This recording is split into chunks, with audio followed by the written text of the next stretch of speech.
बोलो विश्ववंदनीय आचार्य भगवान श्री विद्यासागर जी महामुनि राज की जय। परम पूज मुनि श्री 108 प्रमाण सागर जी महाराज की जय। महाराज श्री, आपके आने से एक अद्भुत चमत्कार सिलवानी में दिख रहा है और ये हमें बना रहे, इसके लिए आपसे आशीर्वाद चाहते हैं। दूसरी बात, महाराज श्री, हमारे समाज की बहुत सी बच्ची हैं।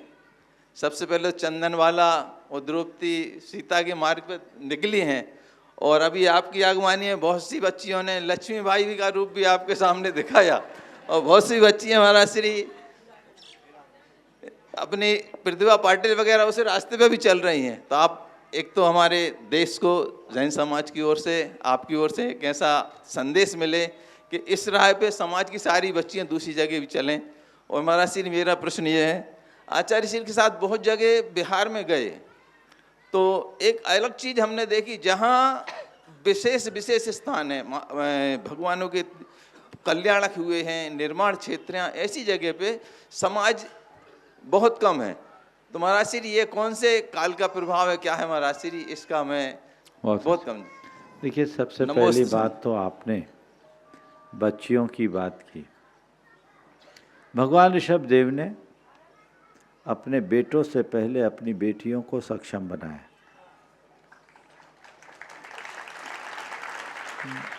महिलाओं के प्रति जैन दृष्टिकोण का ये सबसे बड़ा उदाहरण है।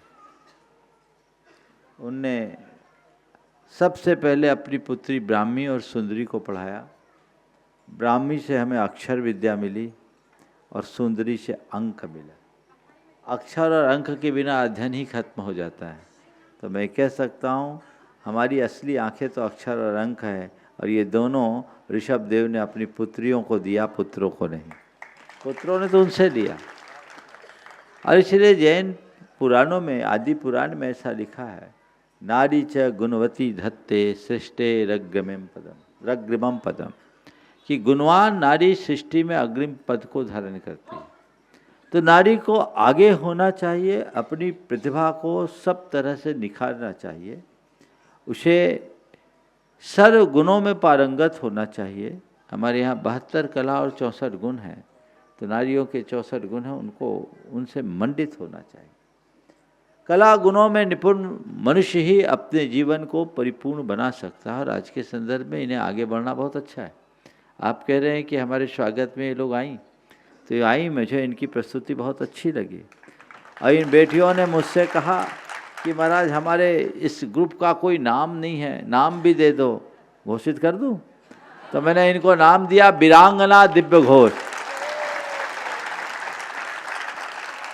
बढ़िया है, लेकिन एक बात को ध्यान रखना, सब कुछ करो, नारियोचित गुण से मंडित रहो। नारी को जो कुछ भी करना है, नारी बनकर करना है, नर बनने की कोशिश नहीं करना है। नारी नर बनना क्यों चाहती? नारी अपने आप को कमजोर क्यों महसूस करती? कहते हैं नारी नर से भारी होती है, उस नर में 2 मात्रा है, नारी में 4 मात्रा है। क्यों आप नर बनना चाहती? पुरुषों की नकल क्यों? ओरिजिनल कॉपी ओरिजिनल होती, फोटो कॉपी तो फोटो ही कॉपी होती। फोटो कॉपी नहीं बनना, ओरिजिनल रहना है।